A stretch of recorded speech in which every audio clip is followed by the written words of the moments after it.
is it dangerous? The child reads avidly, backwards, in every language. WJBW. The electronics is so predominant that people would really prefer that. Hey, my friends, welcome back. Yeah, electronics preferable sometimes. Sometimes it is easier than pulling out your VCR machine tape cabin. But, I do like the automation features from the 80s, like you could set a VCR to record a show at a certain time, or a coffee pot to go off in the morning when you're not wanting to wait for that Keurig to warm up. Anyway, this is my serious radio tryout right here. Anyway, no, it's not. This is JB Webb at Radio JB Webb on the box of Twit. My Twit in a box. My Twit in a box. So it's, what else? What's going on? This is a great weekend here in Orlando for music, where there's the Jimi Hendrix tribute, 18th at the Wills Pub, at the Wills Pub. And then the 19th, it's the John Lennon tribute out at the Manolo Museum. Right then, the Hearthy Heart of Lockhart, Hearthy Heartness, subdivisions of districts of subdivisions. Anyway, so tonight we have a fantastic, it's just so gloriously beautiful. I'm able to bring you this interview. It's a surprise. It all just kind of worked out in the last minute, actually last night, and then tonight it was executed. So I was able to record about a half-an-hour chat with someone that I admire, and a lot of you out there, I'm sure, as well, do as well. Or if not, then you will learn, because we have a treat. We have words and music, and so we've got some words and music special. Oh, I'm doing it. I'm doing the show. He's calling me. Somebody's calling me. So I'm going to roll into about a half-an-hour chat. I was so privileged to record legally, by the way, with Mr. Sunshine Jones, who's out in San Francisco. And then we're going to roll into about a half-an-hour set that he has graciously provided us, a live set. So through the whole session here, you'll be able to chat live or put your comments live on the air if you'd like to listen. This has all been pre-recorded content, so bear in mind, we're not taking any calls, really. So I'll talk to you off the air, maybe. Maybe. Will I? No, I've got my inner voice here as well. So don't do anything with your inner voice. Oh, don't do it. Don't use me. Oh, don't use you. Use you? What are you saying? Some of us want to be used by you. Okay, that's horrible. My inner voice must be taking a shower or something. I don't know what's happening with him.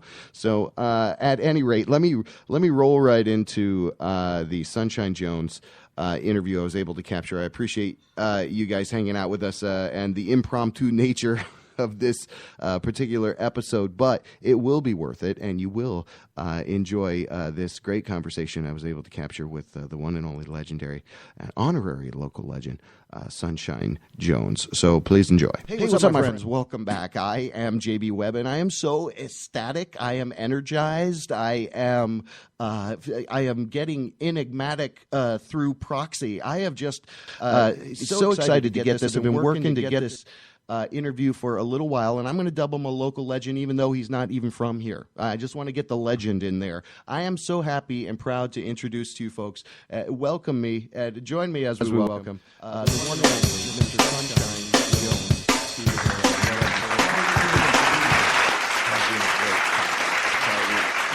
I'm doing well. And like I said, I got to get out of Goo Goo Gaga land. I can't believe.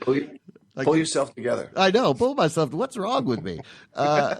No, here, listen. This is what I want. I want to do is talk a little bit about your musical history. I always love to find out about people's origins with music more than influences, right? I mean, so I'm interested in all of the scope, but how did you originally get acquainted with music? How young of an age? When did that come into your life?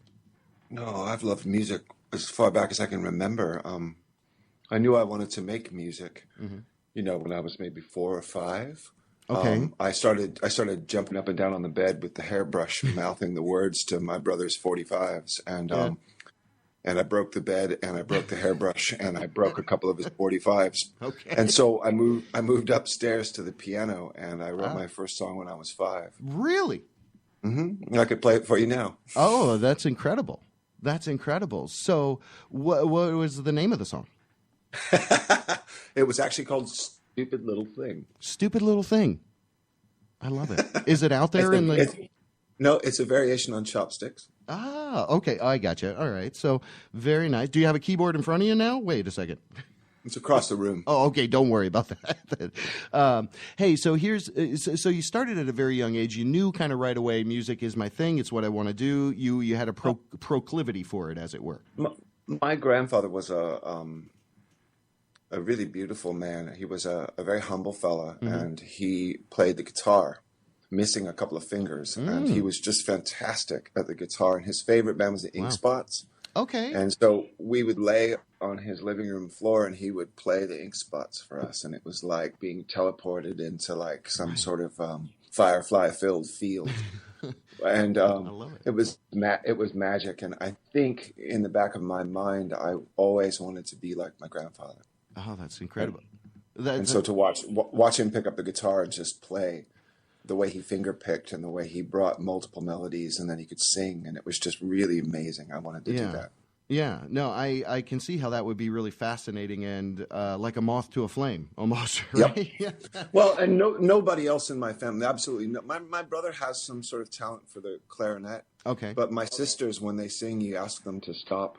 And really, not another soul in my family is creative in any way. Okay. And it's hard because there was a lot of resistance. I mean, I really, really, really got into music. Yeah. And it took a hold of me. And my family did everything they could to stop me from being interested in music. Really? So I sang first soprano in the girls' chorus. Oh, my God. In elementary school.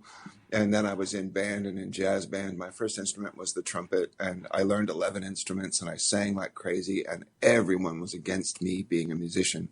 My father would sit me down and take away my instruments and tell me, listen, now you need to get serious about your future. You know, when I was like 10. Yeah.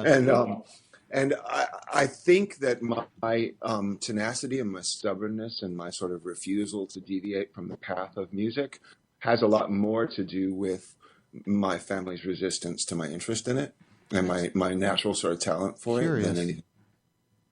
That's a curious. Why were they so averse to the music? They felt like it wasn't a serious choice you should be investing your time in. Was that? My father was an immigrant. He came to America from Scotland, and his family had a lot, and he didn't have anything, and he didn't want anything from his family, and he didn't want to have to give anything to me. And my mother was also was a French immigrant, and their attitude was really, be something, become something, and you're never going to be Michael Jackson, so you might as well, go a different path. I understand. Yeah, I understand completely. It's put that instrument down and learn how to do a trade, right? So. I think so. Yeah, I think it was more about. I agree. But they really wanted me to do better than they did, and at the time I took it as rejection and contempt, and what I really understand it as now is it was the best they could do at loving me. Right. Well, yeah, exactly. They were looking out for you the best they could. They without explaining what they were doing or why they were doing it, right? Right. Well, and even though, I'm sure we can make it all seem like it makes sense, I think the world today is a totally different place, and that's beautiful, actually. A lot of people's talents are sustained and nurtured, and some are overwatered and over-sunlighted. I don't know. They get way too much exposure. But anyway, and that's why I'm so glad we're able to hook up with you, man, because now, of course, Zenfest, I think, Dub Tribe, you go, your roots into house music go all the way back. But most specifically, I love when it's you and the microphone, and I love the combination of you preaching. And basically, I'm going to say that's what it is. It's basically preaching. So, maybe if we could get a little insight into kind of that style, is there a name for it? I call it spoken word house, but I don't know. I think that You know, I was a musician before I was a DJ, and I gravitated to electronic music because I don't necessarily work well with others. And at the end of the 80s, I was in a 12-piece band. Oh, wow. And we really had a thing. We were very good. And we sounded sort of like Soul to Soul. Okay. That was, I think, my primary influence besides John Coltrane and maybe Stevie Wonder. But the idea was that I really, really wanted to orchestrate a band, and that's a lot of work. And everybody in that band was really talented. But the thing is that in the end, you're writing this music and you're working with musicians and they're playing your songs. Right. And there isn't any real, I mean, in terms of performance, there's a lot of improvisation and a lot of give and take. But in the studio, in terms of writing, in terms of feeling like you're doing something, working in a band was challenging because I didn't feel like I had any counterpart. Okay. I was lonely. Okay. It's weird to be in a 12-person band and feel lonely. What were you playing? So, we didn't ever get out of San Francisco. What instrument did you play? I mean, I actually programmed the basic synthesizers and programs, and then I was up front playing the bass and singing. Incredible! I love that. And the thing is that I took a break because it didn't seem like it was going anywhere, and I went to Ibiza in '89. And in '89, Ibiza was a very different place than it became. Mm-hmm. It was very laid back, very chill, lots of bright colors and very relaxed people. And for the first time in my life, I heard the sort of music of the San Francisco gay club, like the basement after hours lock-in party, mixed with hand drumming and acoustic guitar playing and people singing. And that was a very different Spain. At the end of the 80s, Spain was having a really heavy moment. Like they'd really become set free from the Franco era of repression, and people were really celebrating their independence and their freedom and their liberty. Yeah. So it's a really, really beautiful summer to spend on the island. Glorious and a part of that. Yes, but I came home just absolutely heartsick for that feeling, and I decided on that island that that's what I want to do with my life. And so I came home and I locked myself in my closet and I wrote what I thought was kind of a 2-hour Balearic set of music that incorporated all the musicians and all the backup singers and everybody. And I brought everybody over for what would have been our first rehearsal back after I got home. And I played the whole set for everybody. Okay. And by the time it was done playing, 2 hours later, the only people left in the hallway were my percussionist and one of my 3 backup singers. And everybody else left. Wow. And so that was actually the beginning of Dub Tribe. Wow, that's a glorious story. That is such background. I appreciate you sharing it and with the audience. And we're speaking with the one and only Sunshine Jones. I am so honored to do this with you because a big part of where you're going. I know you've got some gigs coming up in New York, and you've also been even branching out into. You shared with me you're working with wood a little bit. So I want to get to that eventually, but to kind of get back to, and you actually helped bring me back to where we're at. Where the question was with your solo stuff. Is that kind of like preaching? Do you liken it to that? Where do you get the ecstasy out of that? Because I could feel it. I'm not saying that right. Let me try to answer your original question. Okay. Sorry, I went into some kind of history, and I think it was great. In the late '80s, in the basement clubs and in the non-mainstream avenues for listening and dancing to music, men like Robert Owens were saying words in songs. I think about songs like Bring Down the Walls and Dead End Alley, Fingers Inc. And that classic house music was totally life-changing to me. You have to think that I'm from San Francisco, so at the end of the 80s, dancing in a little bar south of Market was a desperate time. Everybody was dying of AIDS, and it was a really horrible, miserable time. Like the 80s revival idea is not fun to me, because when I think of the 80s, I think of death. And good point. So we were dancing together in these clubs, desperate for something. And music at the end of the 80s was very industrial. There was a lot of Front 242, a lot of Nitzer Ebb. We really gone past the light energy of New Order and Depeche Mode. Things were pretty dark.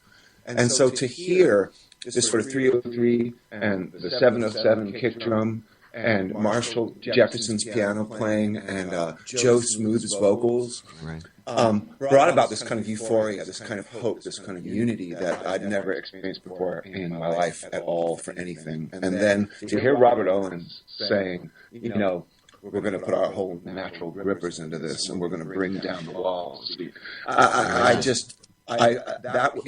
was as if I was speaking. Like it really resonated in my soul. And so when Dub Tribe began making music, we couldn't get booked anywhere because we were a band. And if you're going to make house music, you better be a DJ. And so we didn't have any records out. We just made tapes. People listened to the tapes and they said, oh my God, I want to book you. Right. And then they'd find out we'd show up with all of our whole studio, you know, and they'd be like, oh, what's this? You know, no, go home. And they wouldn't let us play. We're so frustrated. Like we had like 2 gigs, you know, and we really wanted to play. So we started throwing a party at our house, at the Dub Tribe house, once a month. At last Friday of every month, we put out these cards with phone numbers and made a message on the voicemail saying, just come round, it's going to be cool. And we'd take all of our belongings and put them into one room and lock it. Okay. And then the whole flat was open for the party with no lights. Right. It was just us. No we worries. Originally thought maybe we'd DJ, but we didn't. We just made live music all night long. So like 10, 12 hours of us just playing. And, you know, you have like 6 or 7 songs and there's singing and there's words and you think you know what you're doing. But really 12 hours is a long time to play house music live. Yeah. And you've got to, then more people are coming and you're just going to keep playing. So you get on the mic and you just start saying stuff. You start making stuff up as you go along. Yep. And it really was my experience that in the moment when you're dancing and your eyes are closed and you just feel the spirit, you just start singing or you just start talking and people will tell you if you're on the right path. They'll acknowledge where you're coming from and they'll ride on, you know, if they're with you. And that developed for me this sort of, I felt connected into the roots of house. I felt like I was really making authentic house music and I was speaking my voice and giving my words and saying what I had to say into that mosaic.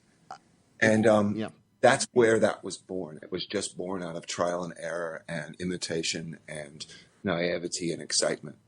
Well, and I think the beautiful thing about it is it's highly unique. I don't see that you know, Dub Tribe in essence, I could say, at least here as a country, really not a whole number of contemporaries, you know, because you were, I'm sorry. For the first 10 years of Dub Tribe, we were really alone. I mean, there were Orbital and Aphex Twin were actually playing live. There was Prototype 909, there was Ox 88, there were a couple of other bands, just a couple. Single Cell Orchestra in San Francisco, Miguel was actually playing live. But for the most part, we were alone and we were traveling on the road, going everywhere all the time, all by ourselves, having seminars and setting up equipment in hallways and in clubs early or in record stores and just trying to teach everybody, get this gear, do this, make this music. Glorious. It's terrifying. It's terrifying if you're not sort of comfortable with making mistakes and not knowing what you're doing and like really losing yourself. I mean, like it's terrifying. I understand why people played DAT tapes or pre-sequenced their shows or brought computers when computers got portable enough to do that because it's really scary.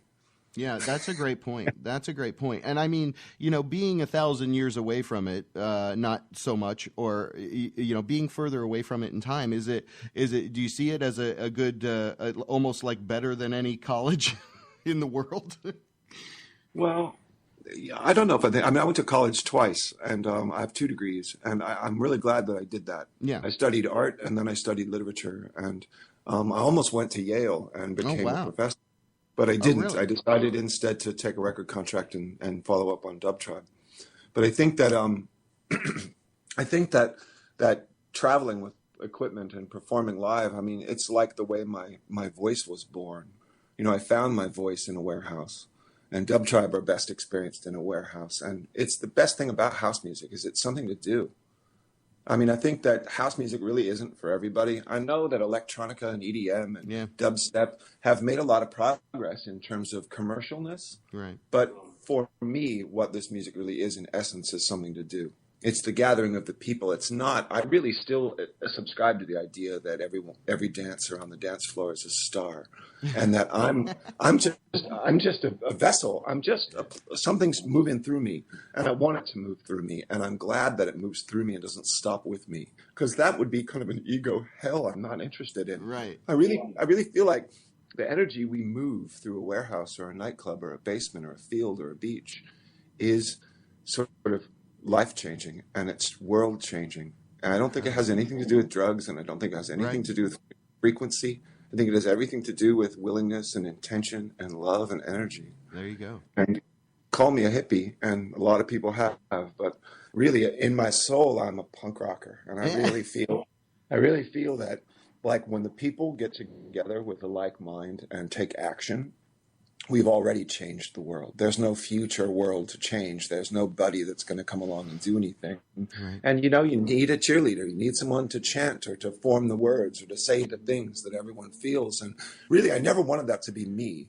I wanted to make the music and sit in the back and be quiet. Wow. Because in my mind, I have a beautiful woman's voice, and really, when I open my mouth and start singing, I really don't. Okay. And that's what I love about being a solo artist, is that as Sunshine Jones all by myself, man, I'm really able to sing. I can sing and I can be vulnerable and I can express colors that really aren't my place in Dub Tribe. Very nice. In Dub Tribe, I'm the sort of hammer, and Moonbeam is the halo. Right. And I really feel like I'm really lucky to have more than one career and more than one identity, because as a solo artist, I get to do it all. You're doing incredible stuff, man. I'm so proud and privileged to be speaking with you. And honestly, I agree with everything you said. And they can call me a hippie too, because it doesn't matter. You're exactly right.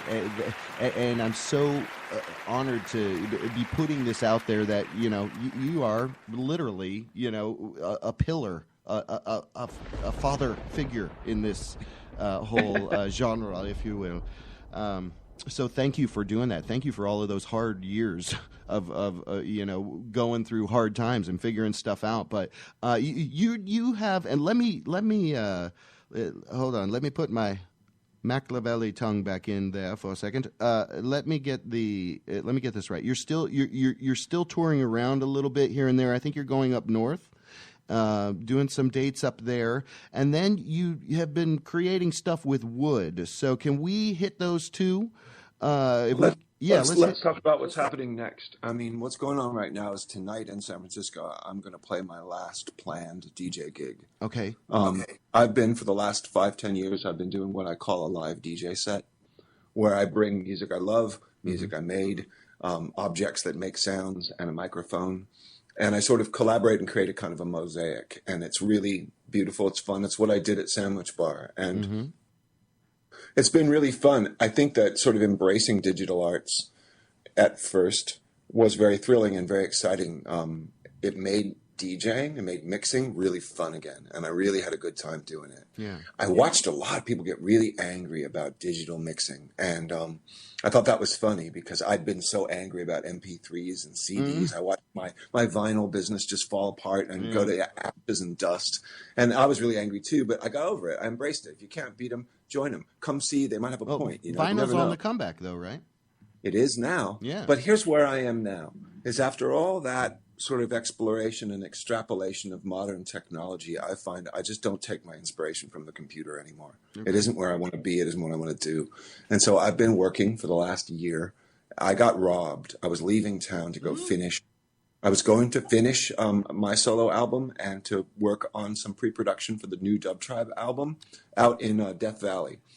And I parked at the grocery store parking lot, and I went inside to deposit just a little check to make sure that the rent was good as I was leaving town. I was gone for 9 minutes. I came back to my car. The window was smashed. It's a rental car. The window was smashed, and everything in it was gone. Horrible. I lost everything. I lost my ass, man. That's my.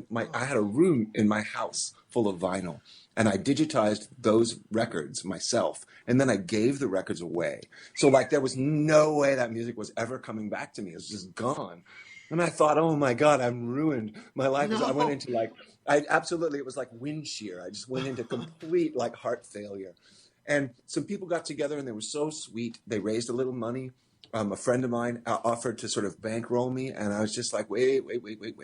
And I thanked everybody dearly for their contribution and their help. But I rethought what I'm doing. I had to ask myself, what am I doing here? Am I going to take this money and try to reassemble what I lost and see it sort of come up short? Like, I don't want to do that. Right. What I want to do is make sense of this and make use of these gifts and be wise. So I asked myself, when was I last most productive and most happy?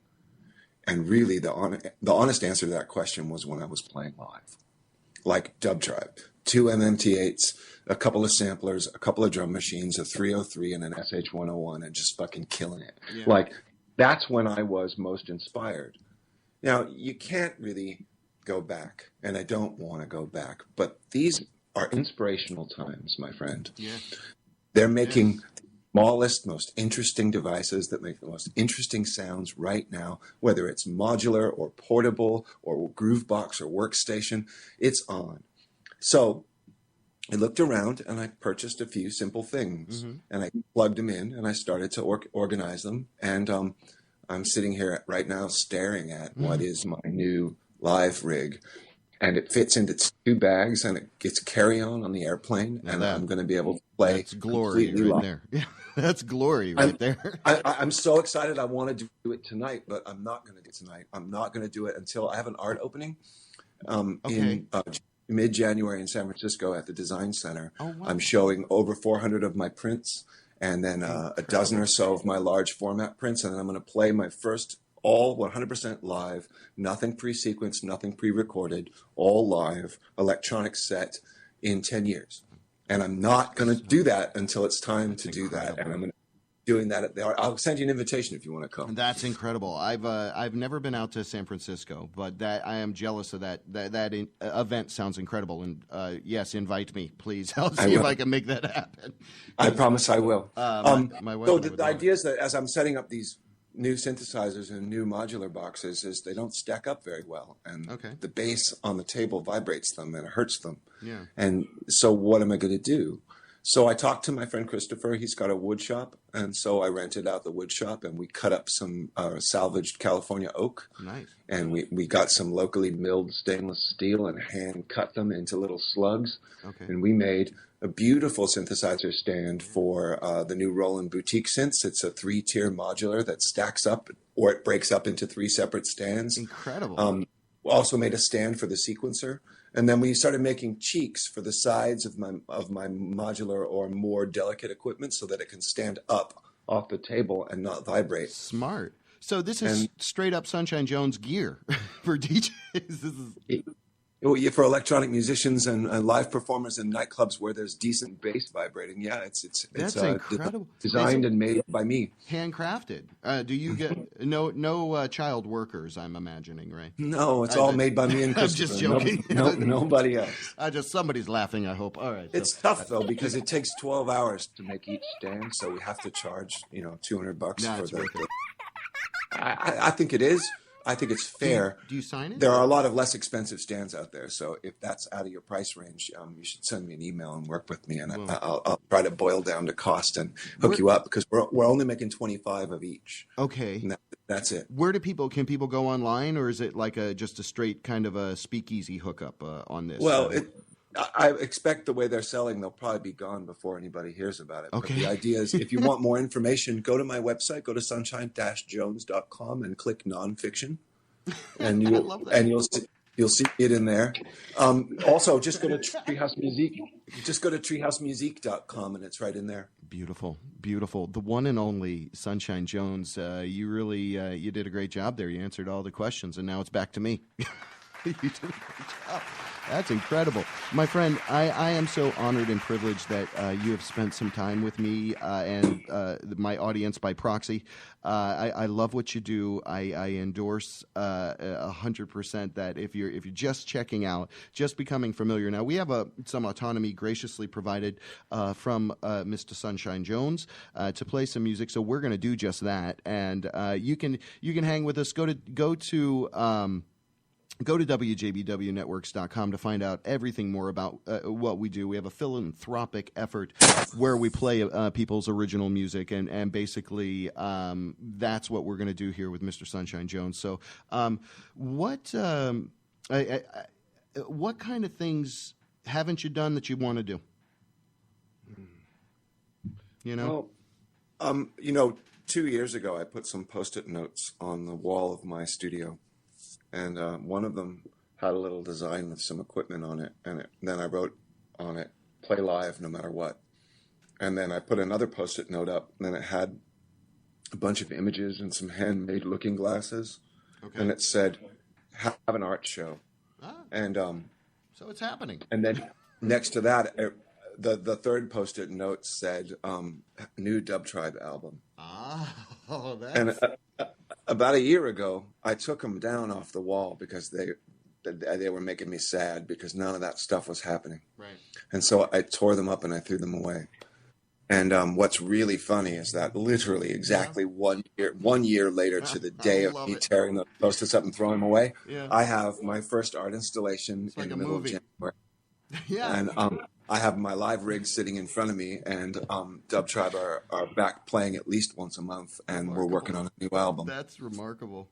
And that's, again, I think that's the best little sample of exactly why I think you will always have diehard fans because of your authenticity. So again, huge thanks to you, sir, for spending the time with us. Orlando loves what you do, obviously, and ironically, again, you're standing alone. We don't really have much of it now. We do have a little subculture here of guys that are typically hip hop guys getting up and collaborating with jazzy type of bands and stuff like that. So it's in the element, but again, not the house and the, it's either, how Orlando is, I've got a lot of friends and family in Florida that are pretty righteous. Brian Busto in Tampa is amazing. Mm-hmm. Like, he's my boy.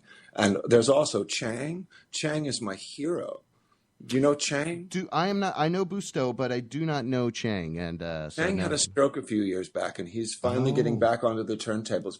But Chang used to run a magazine, and he was just a pioneer in Florida of the vibe. Yeah, also, the last time I played up in Jacksonville with Phil and Catharsis from PC Synergy, that was like a year ago. We rolled out a piano on the stage and just went bananas. We stuck a microphone in it, and I was playing piano and rolling a beat and singing on the mic, and everybody was clapping and stomping. It was so much fun in Florida.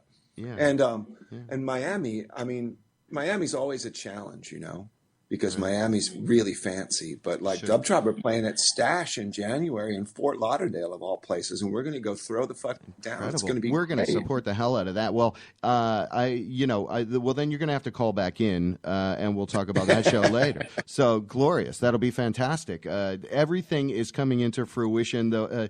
Just so magical. I will say our interview subject this evening is the one and only Sunshine Jones, calling us from San Francisco. Tonight he's going to be out there playing. You've been in kind of a resident there, or where's the bar? Where's the nightclub?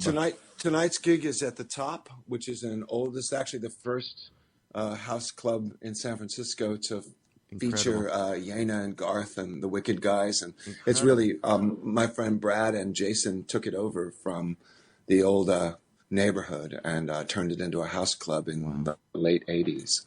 And I'm going home tonight. Well, we're airing this tonight. We're recording this now, but this is going to air tonight. So it'll be glorious to pump that up a little bit. Well, it's free and it's all night. So 9:30 to 2, it's just me, nobody else. So that's going to be incredible. And then you've got a few New York gigs, I think, coming up. You're doing kind of a mini night tour. Saturday night, Dub Tribe are playing live with Thugfucker at City Fox. Yeah, in Manhattan. I saw that. Yeah, it's incredible. That's incredible. Yeah. Then I'm playing at Haven in Grass Valley, which is Nevada City, California. That's up north. That's actually a pretty thriving community of heads. It's pretty groovy. And then I'm off to Texas. I'm going to go play in Dallas for Littles for Jen. And we're going to kill it. And then the next night in San Antonio for Tommy Newman. And that's going to be amazing. Damn, trajectory is incredible. And then Florida. Well, in January, but for the rest of December, I'm actually going to get back in the car and head back to Death Valley and the Grand Canyon and finish up that recording that got stopped through theft. Oh, I see. Okay, so now you've almost come full circle. You're almost at the Etch-a-Sketch where you've got to make sure you don't do that little jagged line, mess it up. Yeah, I ain't backtracking, man. We're only going ahead. You rock. We're only going forward. There's no doubt. There's no doubt. The one and only Sunshine Jones on the line with us again. I can't get my fanboy geekiness. Now, my buddy, normally when we do the show live every Tuesday night, buddy Jerry Johnson, the Reverend, it was so jealous. I was like, it's going to be recorded. But he actually could have helped me out because he's got a lot of musical history and knowledge and stuff like that. So, but at any rate, I think it was a glorious conversation. I appreciate your time so much. Go sunshinejones.com, I believe. Go check him out if you have not already. Sunshine-Jones. Sunshine-Jones. A little dash of sunshine in your Jones. Yeah. If you skip the dash, you get a hairdresser from Florida. Well, plug him too, baby. There you go. It's for everybody. Well, Sunshine-Jones. There you go. Sunshine-Jones. I like the dash better than a hyphen. It sounds more... Okay. All right. I don't know where I'm going with this. I like where you're going, man. I like what you're working with. You're doing good. You rock. You rock, brother. I sincerely, again, am so grateful for your time. We want to go push people to go check you out, and we're going to do just that. Hang tight with me. I am at Radio JB Web on the box of twits, and you can find us again at WJBWnetworks.com. I appreciate you hanging out and listening with us. We're going to do this special installment and actually roll a little bit of some Sunshine Jones all up in your browser. So keep it all together there. Hang tight. We'll be right back. Or you'll be back. Yeah, you'll be back. We'll be back. I don't. WJBW.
abounds and your love surrounds a hole inside your heart.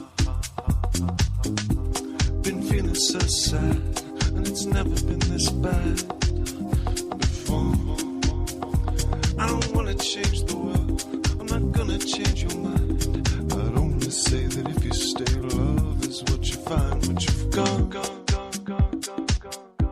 Cause love takes so long.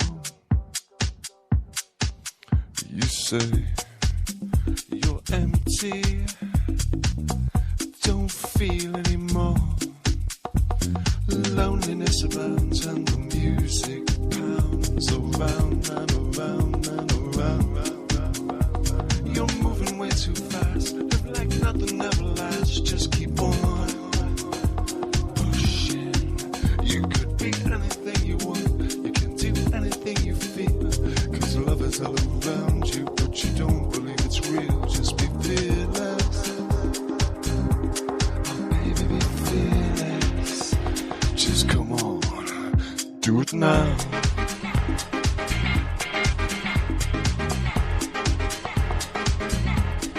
Do it now.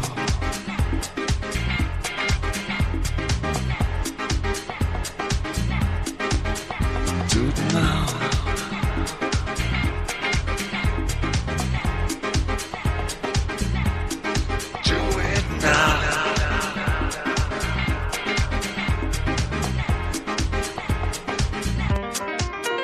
Do it now.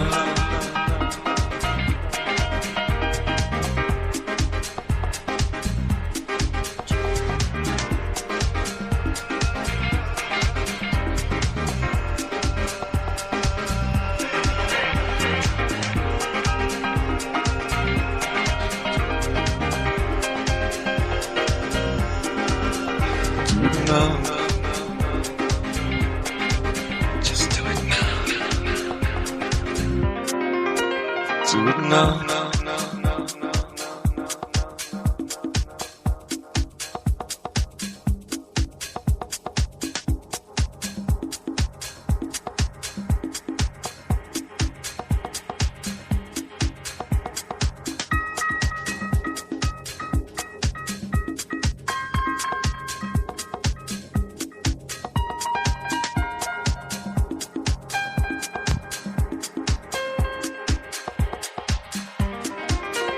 Do it now.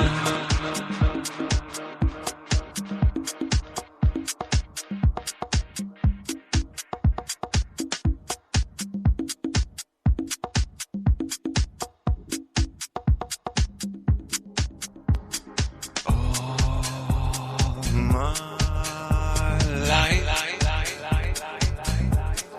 I sit and wonder at why you put yourself down. What's so bad, what's so bad, what's so bad, what's so bad about what we have now? Raise your hands in the twilight. Raise your hands to the skyline. Oh baby, and say I love you. We got no fear anymore. Happiness is found. Let love come down and shine inside your heart. You're beautiful inside. I'm in love with your mind and your heart and your soul and your eye. You could be anything you want. You can do anything you feel. Cause love is all around you, but you don't believe it's real. Open up your mind, listen to your heart. Leave loneliness behind. Come on, come on, come on, come on, come on, come on, come on, come on, come on, come on, come on.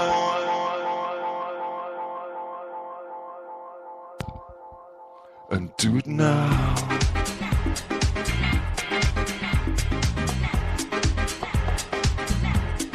Do it now.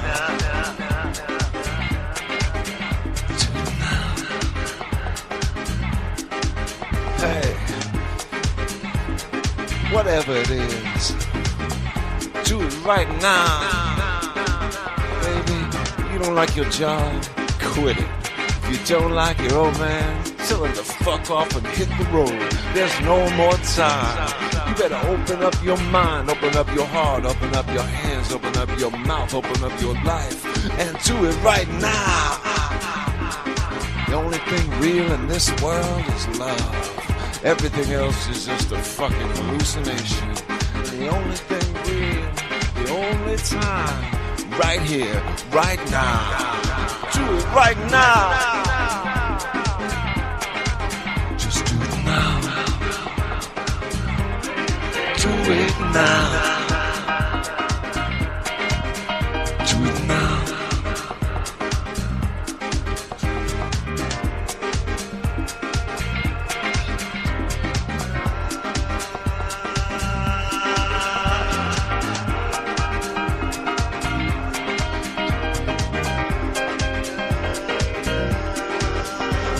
Now.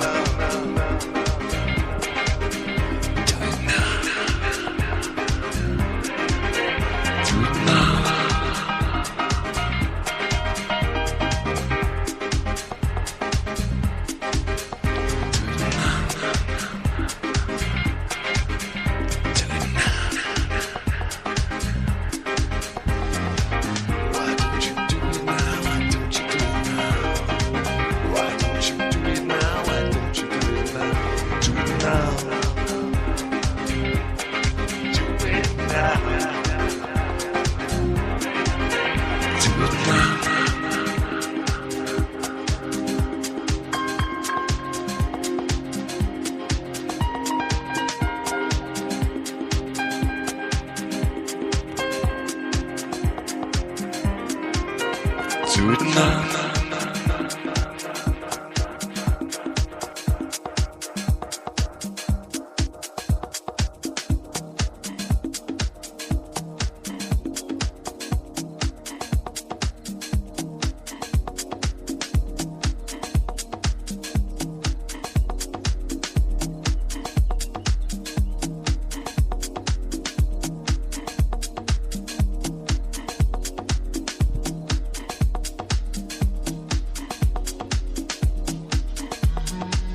no love in this world.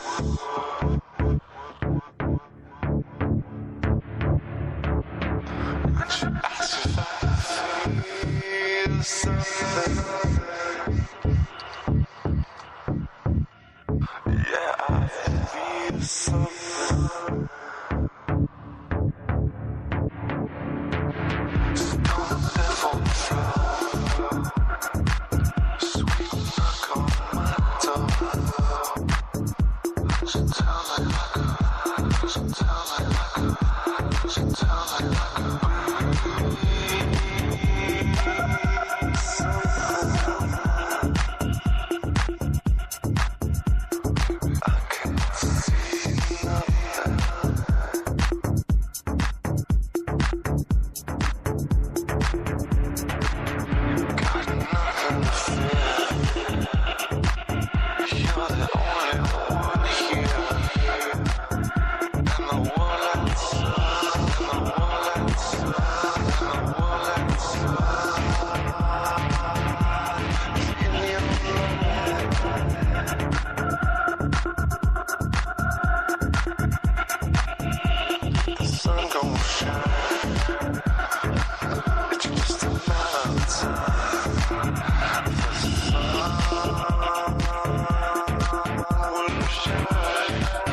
Good love for only us to enjoy.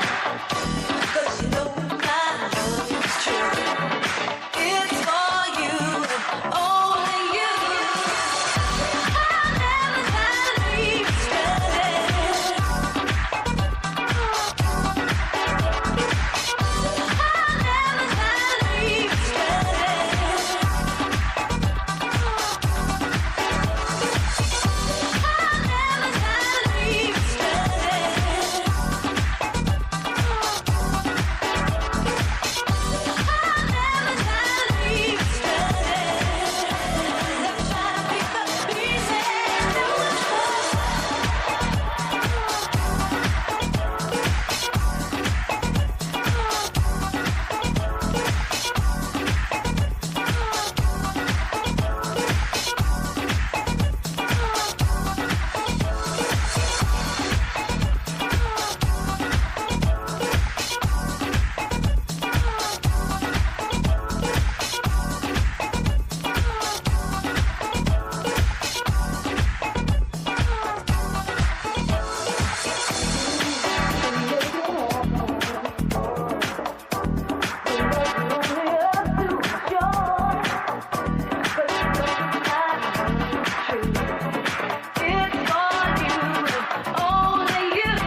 wanting to do, making sure everybody's happy.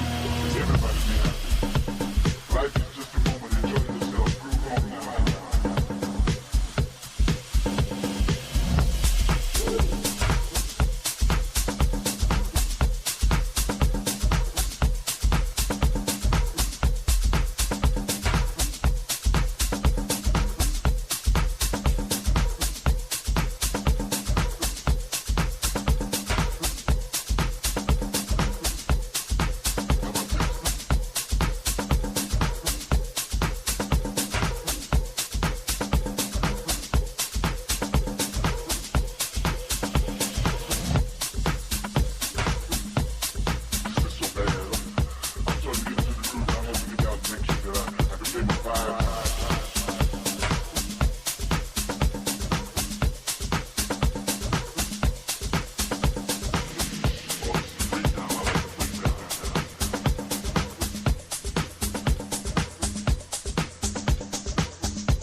ride the white horse.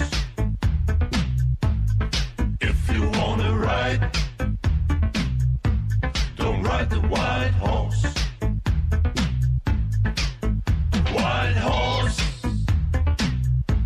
don't ride the white horse. White horse, don't ride the white horse. No, no, no.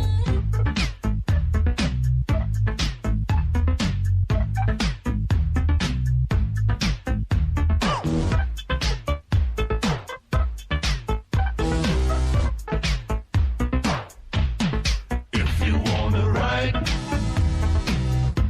don't ride the white horse. If you wanna ride,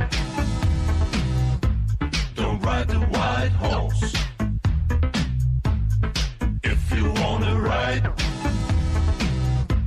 don't ride the white horse. If you wanna ride, don't ride the white horse. White horse, don't ride the white horse. White horse, don't ride the white horse. No, no, no.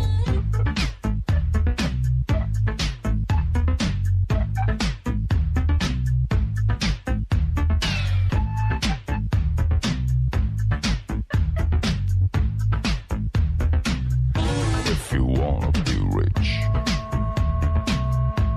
you got to be a bitch. I said rich, bitch.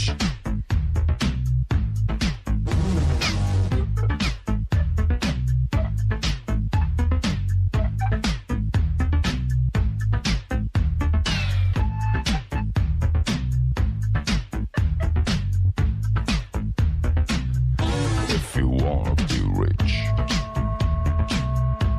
you got to be a bitch. Bitch. Bitch. Bitch.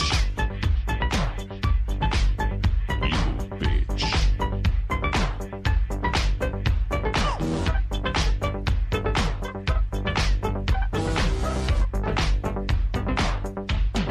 If you wanna ride,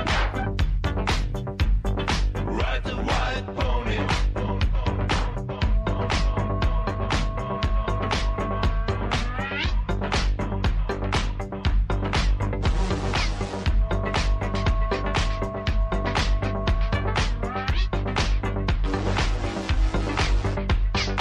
Ride, ride the white pony. White pony.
desire.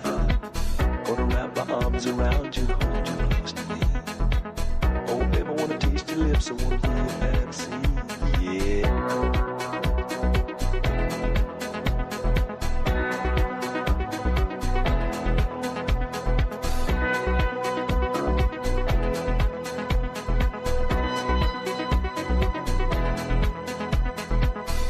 Don't know what I'd do without you, baby. Don't know where I'd be.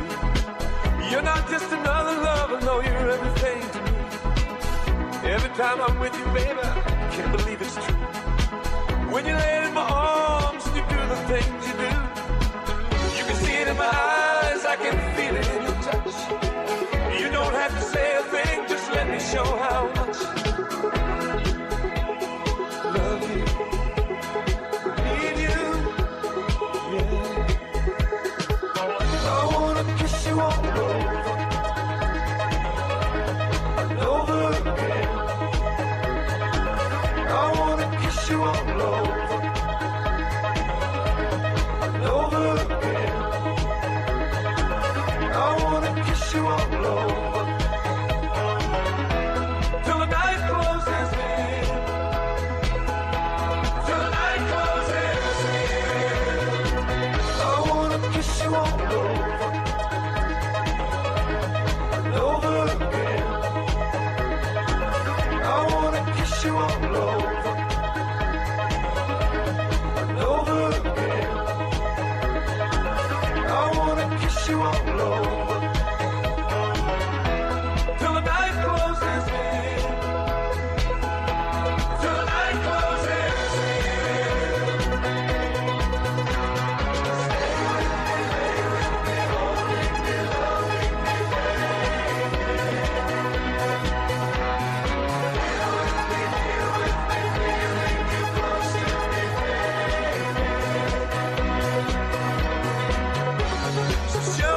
show me everything you do.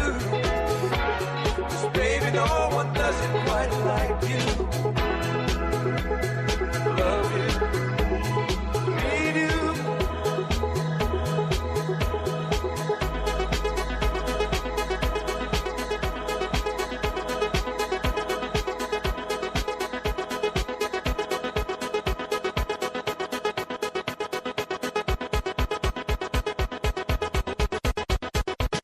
I wanna kiss you all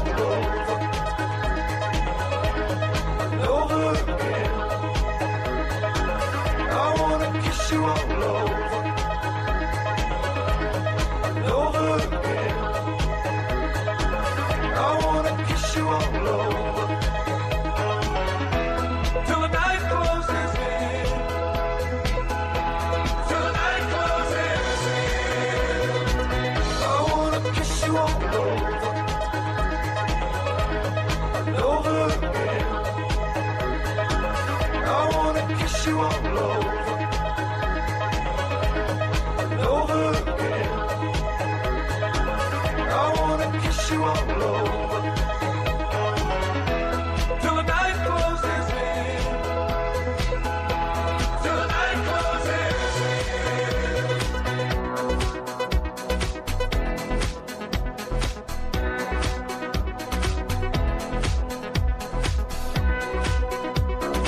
WJBW.